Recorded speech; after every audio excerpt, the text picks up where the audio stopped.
안녕하세요. 삶의 경험과 지혜를 나누는 시간, 내일을 여는 보이스 김유미입니다.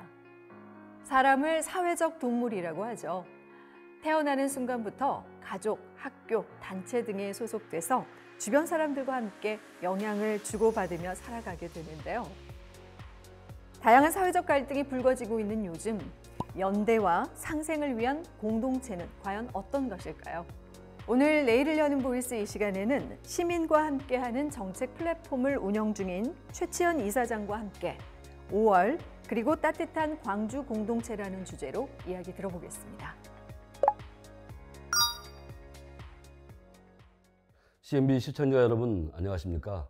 청와대 전 행정관이자 시민과 함께하는 정책 플랫폼 최치현입니다. 저는 오늘 조금은 무겁지만 중요한 이야기를 하려고 합니다. 역사의 곡이 자행되고 민주주의가 퇴행하고 있는 이때에 피와 주먹밥을 나누며 서로 부둥켜 안고 위로했던 5월 광주에 대한 이야기입니다. 광주 시민이라면 그리고 민주주의를 누리며 사는 대한민국 국민이라면 누구나 듣기만 해도 가슴 아픈 사건에 대해 이야기하려고 합니다. 1979년 부마민주항쟁 이후 그해 10월 26일에 김재규 중앙정보부장이 박정희 전 대통령을 암살하는 사건이 있었습니다. 결국 유신 독재가 무너졌습니다. 국민들은 독재에서 벗어나 진짜 민주주의를 기대했습니다. 그러나 권력은 불완전했죠. 결국 1979년 12월 12일 당시 보안사령관이 전두환이 군사반란을 일으켰습니다. 이 사건으로 전두환을 비롯한 신군부가 권력을 차지하게 됩니다. 전두환과 반란군이 이 나라를 장악한 것이 1980년 5월까지 이어지게 되는 것입니다. 신군부의 권력 탈취의 기로에 학생들이 선봉에 섰습니다. 1980년 5월 15일 서울역 시위의 경우에는 10만 명 이상이 모였다고 하죠. 이러한 상황의 위기를 느낀 전두환은 쿠데타와 같은 조치를 통해 권력을 더 장악하려고 의도를 가지고 5월 17일 비상국무회의를 열어 비상계엄을 전국으로 확대하고 국회를 해산시켰고 정부기관은 국가보위 대책기구에 복속시키는 내용의 안을 통과시킵니다. 전국의 대학교에는 휴교령이 내려졌습니다. 5월 18일 전남대학교 교정에 학생들의 등교를 막기 위해 공수부대가 주둔해 있었습니다. 그러나 학생들은 민주의 뜻을 가지고 모여들었습니다. 그 과정에서 아주 과격하고 과학하고 야망적인 방식으로 학생들을 진압했고 이에 공분을 느낀 광주 시민들이 5월 27일까지 무장공수부대, 탱크, 헬기 그리고 군부 독재에 맞서 항쟁했던 것이 우리가 알고 있는 5.18 민주화 운동입니다. 노동환경의 열악한 현실을 알리고자 박정희 정부와 자본기업들에게 근로기준법을 준수할 것을 요구하다가 시위 현장에서 자신의 몸에 휘발유를 끼얹고 불을 붙이며 근로기준법 법정과 함께 분신 자살하여 22살의 젊은 나이에 생을 마감한 전태일 열사의 분신. 1971년 8월 10일 경기도 광주 대단지, 지금의 경기도 성남시죠. 주민 수만여 명이 정부 무계획적인 도시정책과 졸속행정에 반발하며 도시를 점거했던 광주 대단지 사건으로 70년대가 시작되었습니다. YH 여성노동자 김경수구 죽음과 박정희의 피살로 70년대가 흘러갔습니다. 죽음으로 열고 죽음으로 닫은 시절이었습니다. 강물처럼 흘러가는 시절은 나아지는 것 같으면서도 제자리였습니다. 이곳의 궁핍함을 벗어나려고 저곳으로 갔지만 저곳이라고 해서 더 좋지는 않았습니다. 삶의 궤도는 변하지 않았고 희망인지도 절망인지도 모를 안개 속이었죠.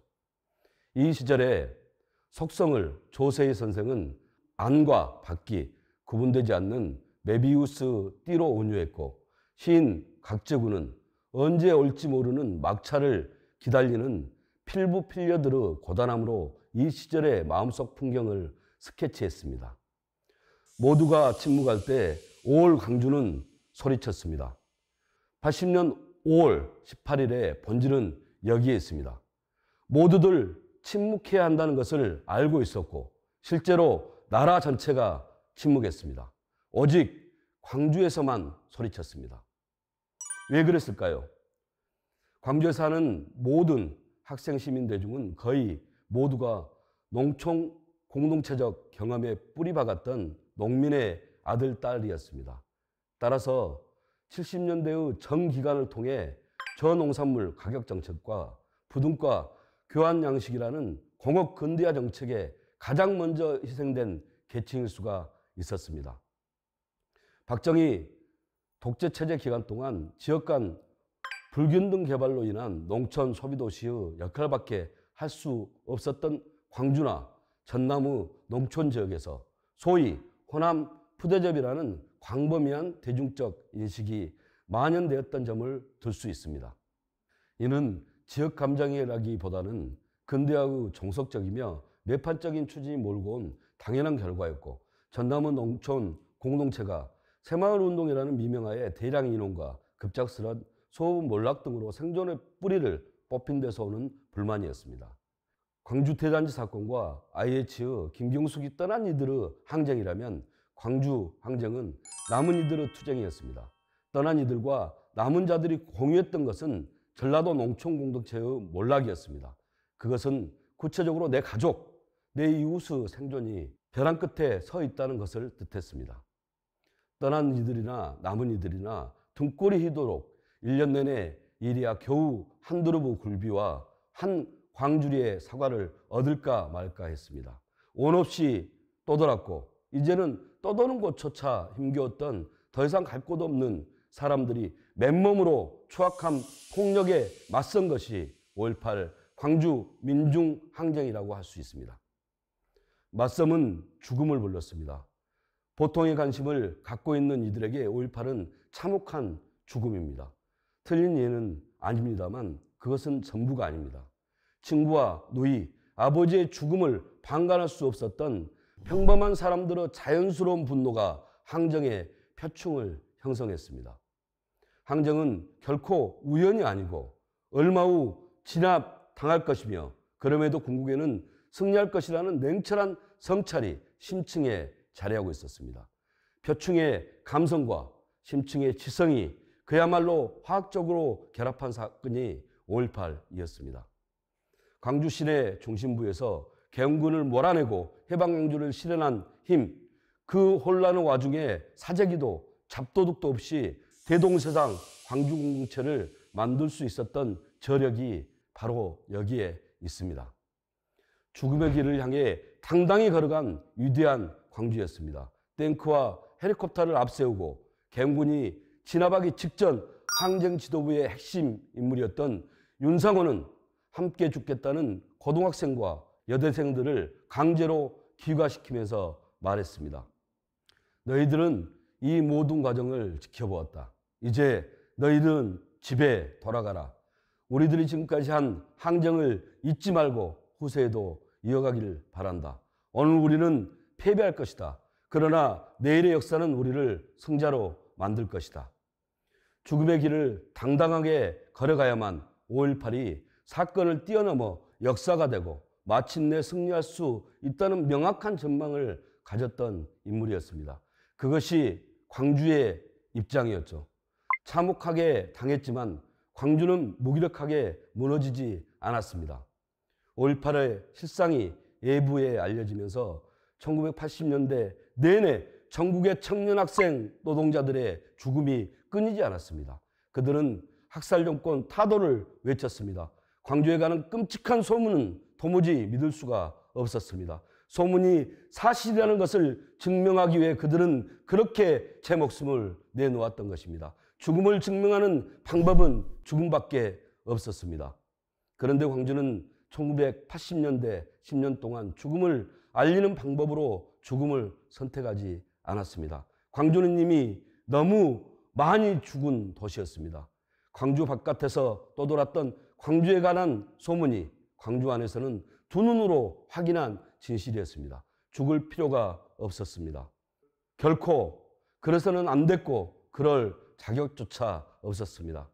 살아남은 사람들은 그 채무를 짊어졌습니다. 그의 5월 열흘간의 항쟁을 알고 후세까지 이어가려면 꼭 살아 있어야 했습니다. 살아남은 자들의 숙제는 진실을 규명하고 온몸으로 저항하는 것뿐이었습니다. 지옥과 분노, 부끄러움의 힘으로 진실을 밝혀야 했습니다. 절망의 힘으로 희망을 빚어야 했습니다. 그것은 먼저 간 이들이 남긴 부탁이기도 했습니다. 그것이 먼저 간 이와 남은 이들이 만나는 방식이었습니다. 황지우 시인의 윤상원이라는 시가 있습니다.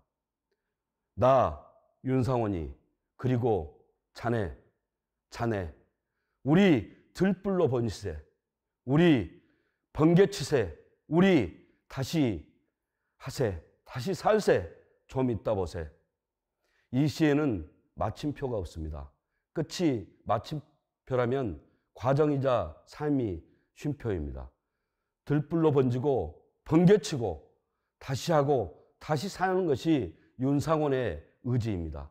정확히는 윤상원의 입을 빌어 황지우가 이끌어내는 살아남은 사람들의 숙제입니다. 숙제를 잘 해야만 좀 이따 볼 수 있고 숙제를 잘 해야만 먼저 간 사람들을 편하게 만날 수 있습니다. 숙제도 덜했고 아직 만나지 못했으므로 시의 끝은 여전히 쉼표입니다. 전라도, 연민에서 지금은 대한민국을 이끄는 핵심 정신이어야 합니다. 1970년대까지는 연민의 대상이었던 고향 땅 전라도가 1980년 5월 18일을 거치고 나서는 긍지와 힘의 원천으로 작동하기 시작했습니다. 1970년대 전라도는 1980년대의 광주 5.18로 진화했습니다. 서러움, 굴욕, 수모가 이제 정의로운 고난으로 변했습니다. 제가 청와대에서 일할 때 5월 진실 규명을 위한 5.18 진상규명 조사위원회를 출범시키고 위원회 활동을 담당하는 행정관으로서 소임을 다했던 것도 제 DNA 속에 녹아있는 5월의 힘이 컸다고 생각합니다. 5월 항쟁의 핵심 사적지인 옛 전남도청 복원에 힘썼던 일도 5월의 의미를 깊게 천착했기에 가능했던 일입니다. 광주의 아픔이 대한민국이 아픔이 되었고 광주는 역사에서 대한민국 민주주의의 초석을 세운 역사적인 사건으로 영원히 기억될 것입니다. 지난 촛불혁명 시기 수많은 국민들이 촛불을 들고 나올 수 있었던 것은 5.18 역사의 진실에 기반한 용기와 정당성을 가지고 당당하게 대한민국의 군인은 절대 국민을 해칠 수 없다는 강한 믿음과 확신이 있었기 때문이었다고 생각합니다. 그런 의미에서 5.18이 있었기 때문에 대한민국의 민주주의가 뿌리 깊게 자리 잡을 수 있었다고 생각합니다. 지금의 대한민국의 민주주의는 그냥 얻어진 게 아닙니다. 민주주의가 태행하고 역사가 왜곡되고 철진한 이념 전쟁이 난무하는 작금의 현실이 가슴 아픈 이유이기도 합니다. 제 짧은 강의를 여기서 마치겠습니다. 고맙습니다. 네, 오늘 강연 잘 들었습니다. 네, 안녕하세요. 네, 정말 그 올해로 5.18 민주화 운동이 일어난 지도 43년의 세월이 이제 흐르고 네, 있는데 여전히 우리나라의 어떤 민주주의의 초석을 다진 그런 역사적인 살아있는 역사이자 또 오늘날 여러 가지 가치와 그 평가 면에서 여전히 인정받고 있는 것 같아요. 네, 그렇습니다. 어떻습니까? 광주는 시청자 여러분들께서 다 알고 계시겠지만 세계 모든 도시의 정신이 붙은 이름은 네. 광주가 유일합니다. 그렇죠. 대구 정신, 시카고 정신, 뉴욕 정신이 아니라 광주 정신이죠. 네. 그거는 특별한 의미가 있는 겁니다. 광주 5.18이 가지고 있는 상징성, 그리고 5.18이 보였던 그런 대동세상에 네. 대한 그런 것들이 녹아있다고 네. 생각을 합니다.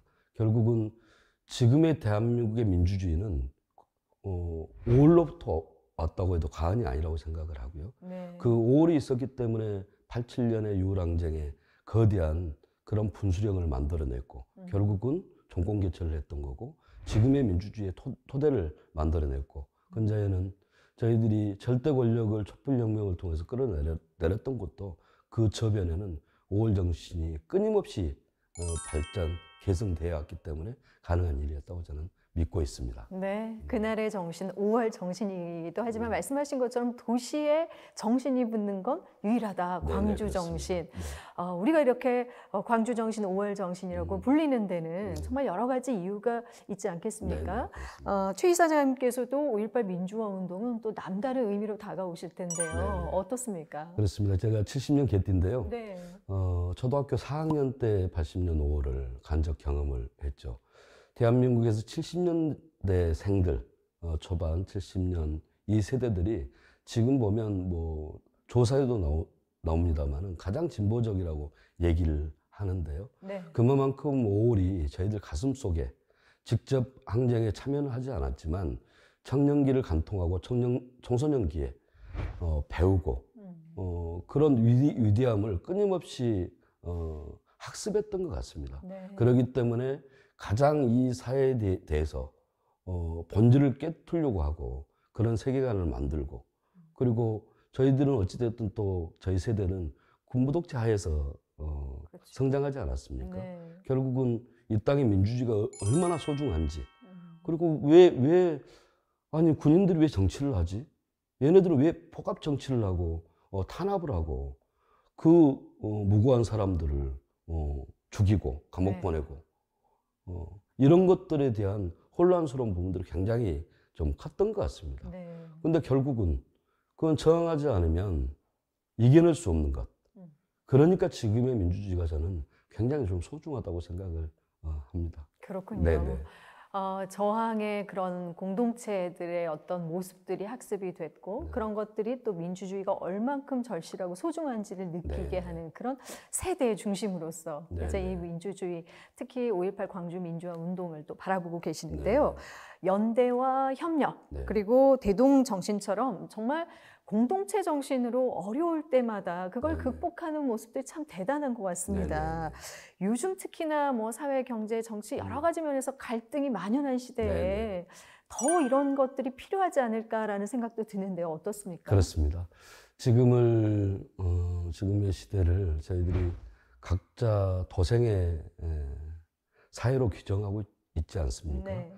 국가는 그 책임을 다하지 않고 민생은 이미 국민들의 삶을 돌보지 않는 정치가 만연하고 있는 거고 철진한 이념 전쟁을 가지고 국민들을 갈라치게 하고 있는 게 지금 작금의 현실인 것 같습니다. 네.